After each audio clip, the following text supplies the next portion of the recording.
Coming soon to own on YouTube and Twitch. America's most terrifying case of Stockholm syndrome. Let's get straight into it.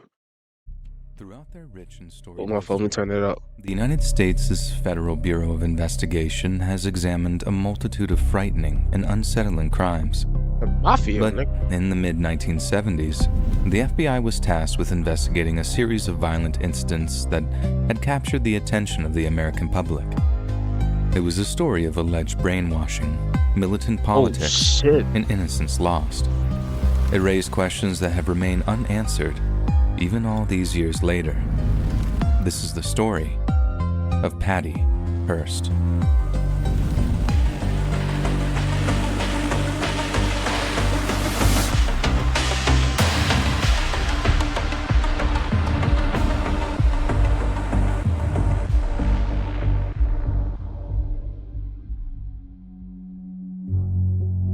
San Francisco, 1954.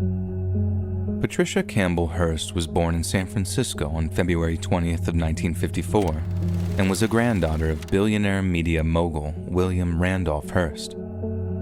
God damn, this nigga got a head, like his head shape one of one. I mean, god damn.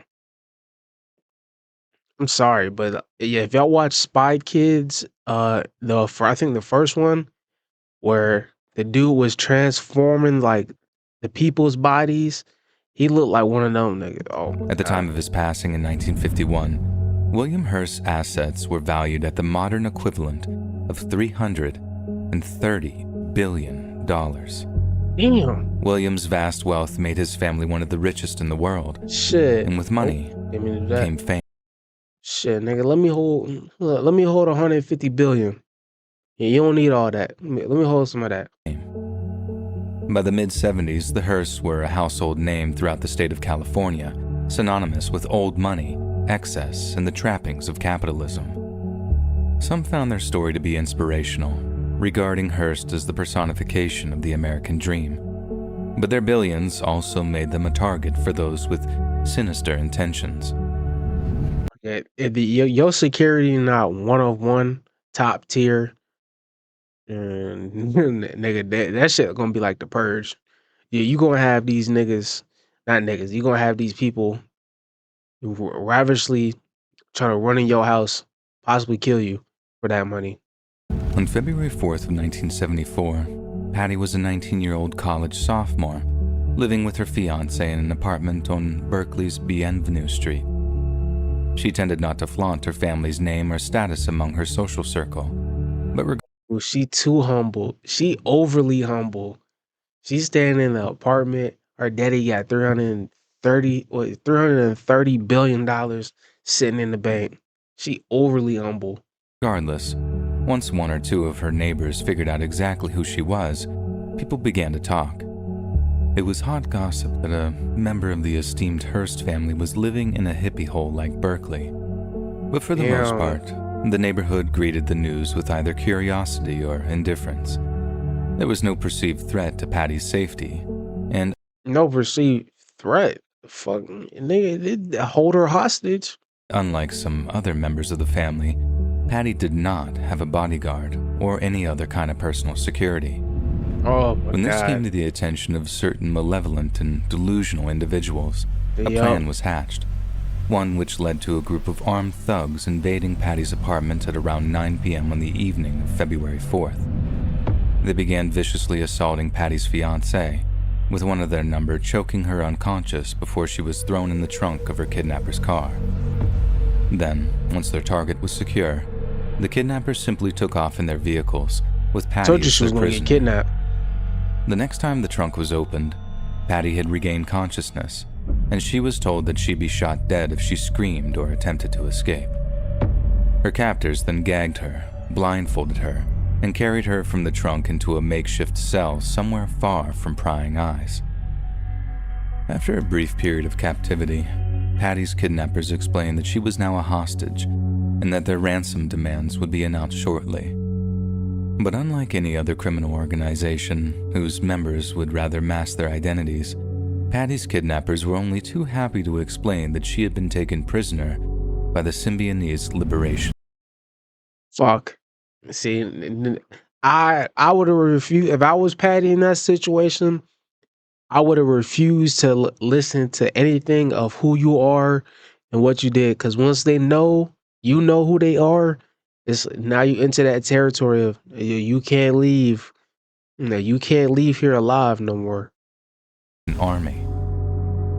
There's a good chance that Patty had already heard of the so-called United Federated Forces of the Symbionese Liberation Army, and at the very least, she will have been familiar with the cold-blooded murder they meted out.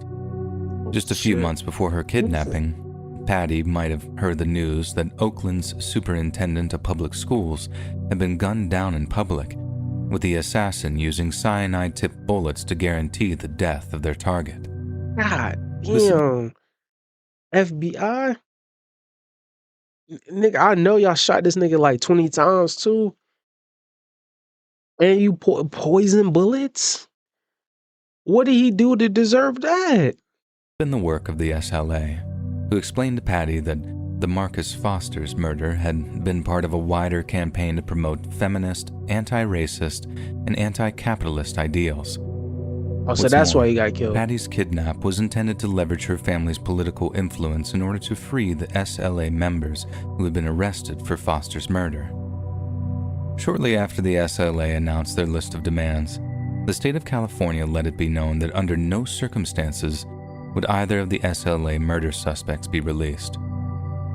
When the state made it clear that they wouldn't budge on the matter, the SLA released a new list of demands, swapping out the prisoner exchange for a call for the Hearst family to use $400 million of their fortune to end food poverty in California.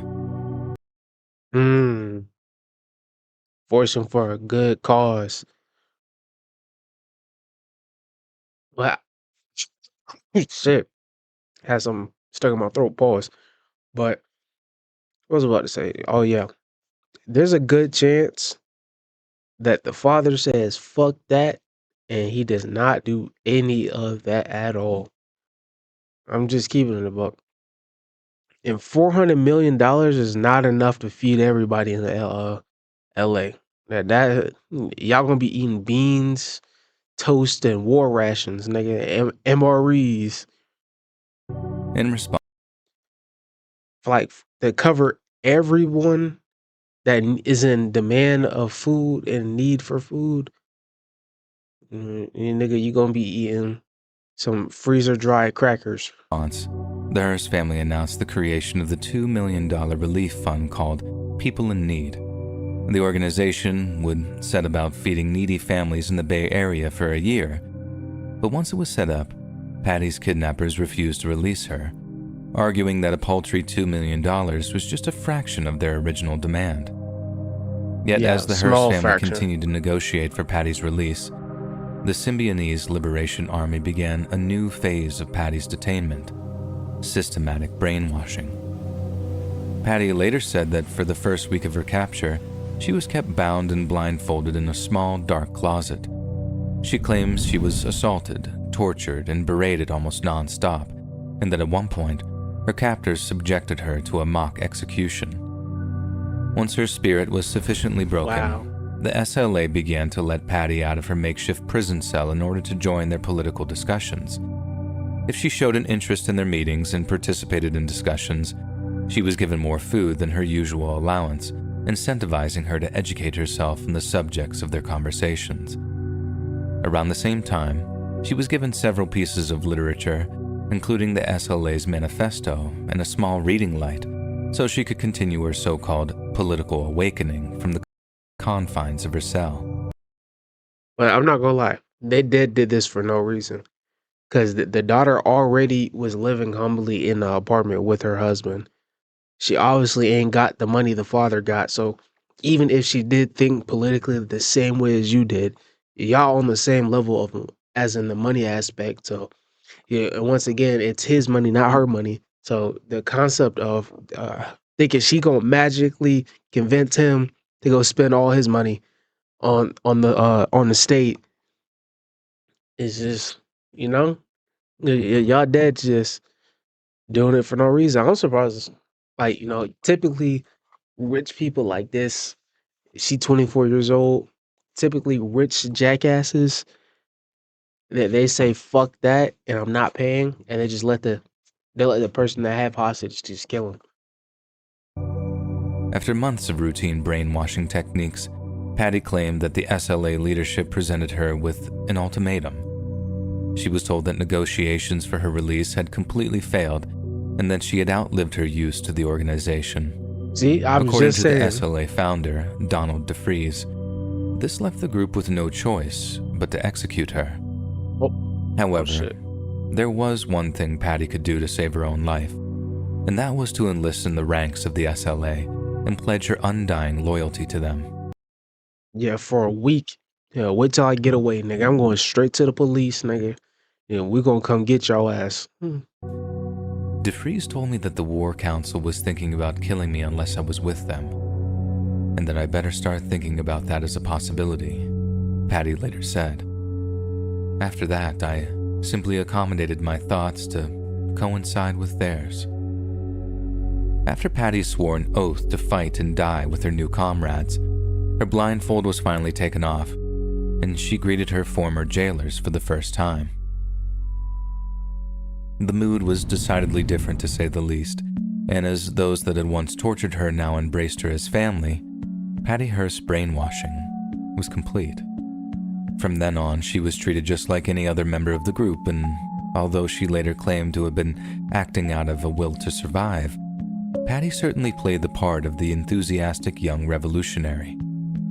She attended political education sessions, mastered a number of different firearms, and according to some ex-SLA members, partook in a number of the group's free love events. Free love. Is that group orgies? Is that the secret word for orgy? Fuck you mean group love? Also consented to record a piece of audio that the SLA planned on releasing to the public, and in it, Patty announced that she had changed her name to Tanya and that she was now a full-time urban guerrilla.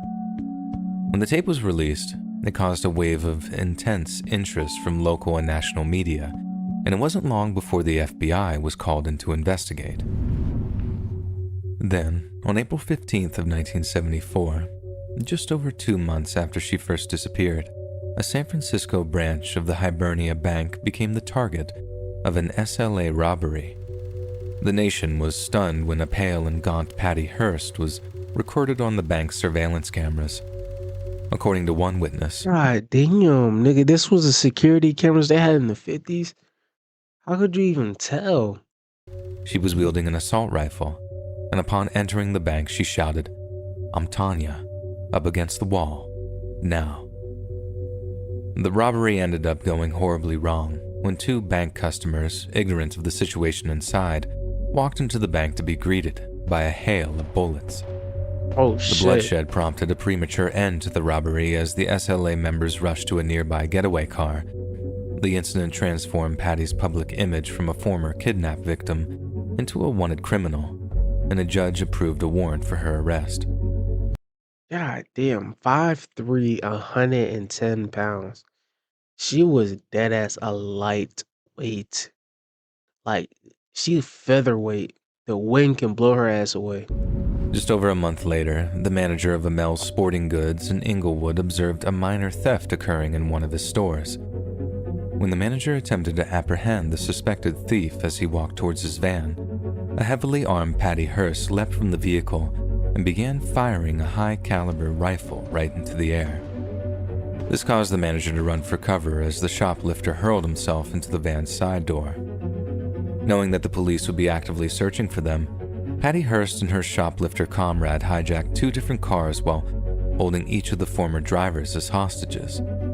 They hoped to once again use the hostages as leverage for their own release, but it was too late, as just hours later, the LAPD had surrounded the SLA's Los Angeles headquarters with the intention of bringing the group down once and for all. During the ensuing firefight, 6 SLA members were shot and killed by police officers, while the group's leader took their own life in preference to being taken alive.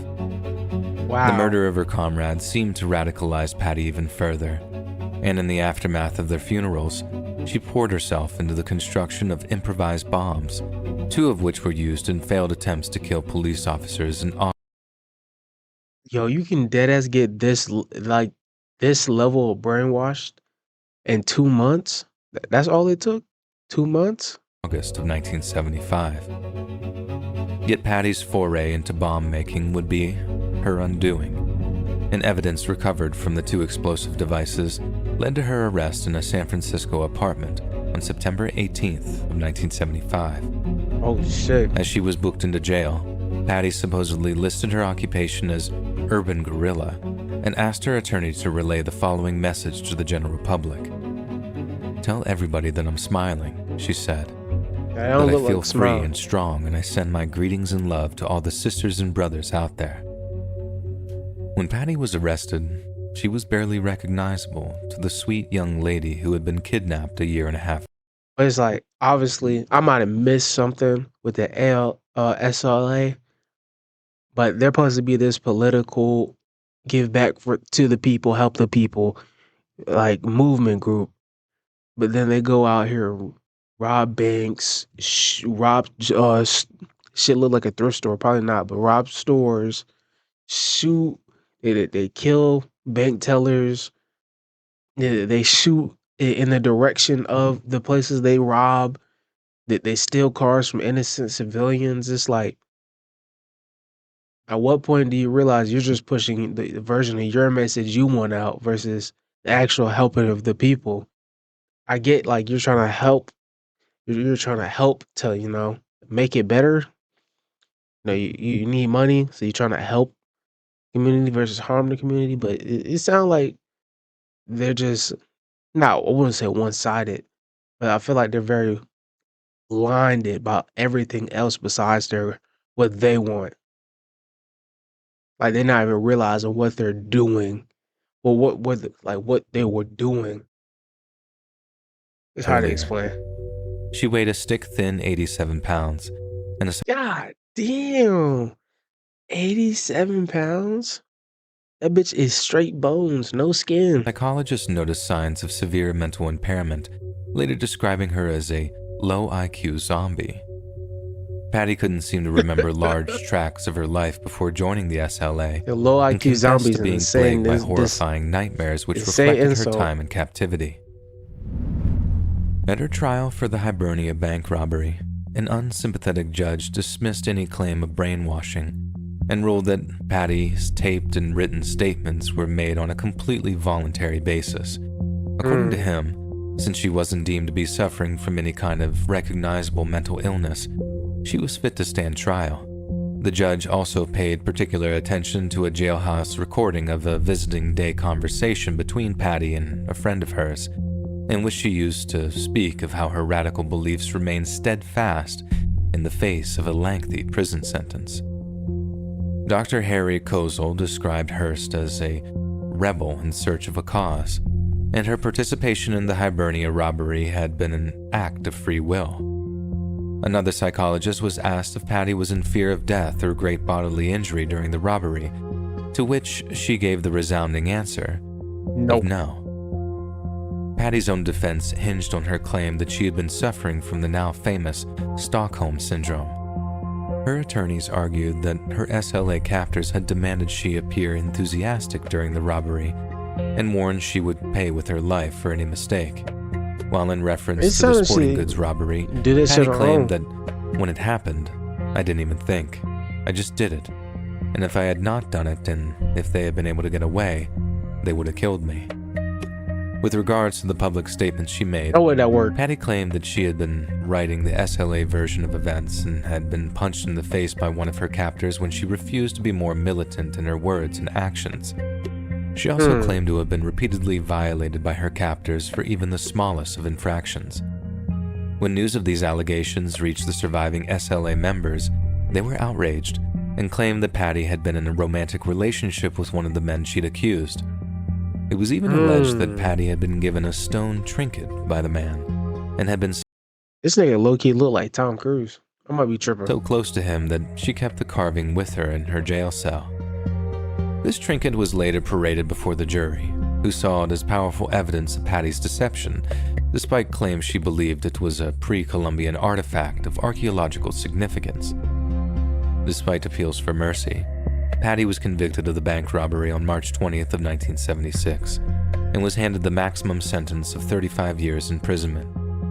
However, Wow, 35 this was later years. reduced to 7 years after another judge declared the original sentence to be overly harsh. Patty's brainwashing defense was revisited years later after Representative Leo Ryan was murdered while visiting the Jonestown settlement in Guyana. Damn. By happenstance, he had been collecting signatures on a petition for Patty's release in the weeks before his murder, and the incident garnered the attention of none other than legendary actor John Wayne. Wayne pointed out the contradiction in the public accepting that Jim Jones had brainwashed 900 individuals into taking their own life en masse, but Wow. refusing to believe that the SLA could have brainwashed a young and impressionable teenager. The actor Teenager? Bitch, she was 24. See, and here it's like, God damn. I hate when they do that shit. Oh, they're only 20. Like, the minute you're 20, you've been an adult for 2 years. If you was dumb enough to fall for that shit, all right. If you was truly just saying you'll be a part of their group to survive, that's one thing. If you was dumb enough to fall for this shit, hey, that's on you, man. She was 24 when she got kidnapped. His plea touched the hearts of many who were skeptical of Patty's brainwashing claims, and it prompted President Jimmy Carter to secure her release from prison 8 months before she was eligible for her first parole hearing. Patty later recovered full civil rights when President Bill Clinton granted her a pardon on his last day in office. Wow. It's almost impossible to determine the exact truth of Patty Hearst's kidnapping, and if she really believed in the Symbionese Liberation Army's core ethics. But if it's true, if she really was brainwashed by her captives, the implications are terrifying. There's no doubt that Patty came from an especially privileged background, but by all accounts, she was still just a regular teenage girl. But once she was a prisoner of a group of Teenage? I swear it said she was 24. I swear this shit said she was 24 years old. 1545, remember that. fiancé, with one of their number choking her up. They became individuals. A plan was hatched. Came to agree was to talk. Once wondered family for sinister intentions. On February 4th of 1974, Patty was a 19-year-old college sophomore, living with her fiancé in She an said apartment. 19. That's on me. I apologize. But still, 19 don't change much. You a grown adult. You've been a grown adult for an entire year at that point. There's no way you should be falling for that. And that regular teenage girl was gone. Yeah, that's on me. I thought he said 24. Hey friends, I don't know why I thanks got so much for 24. watching. But that was America's most terrifying case of Stockholm syndrome. Now, obviously, I messed up on the last part. I could have sworn he said she was 24 years old. I missed it. She's 19. So it's a little bit more leniency, but you're still been an adult for an entire year. You're a college sophomore, you know. I get like you got rich parents, so you probably didn't get taught everything like normal people, like everybody else.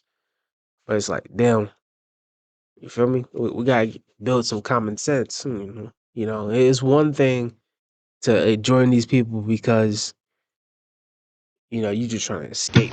I'm not It's trying another to thing you join these score. people Your and you heart's genuinely up and believe that down. shit. I was I like, got the key. I'm trying to keep composure as but more. let me know how I know you want some more. it's just like different Anybody people. With hear that being said, I'm gonna me? see how Want much you to later. feel me.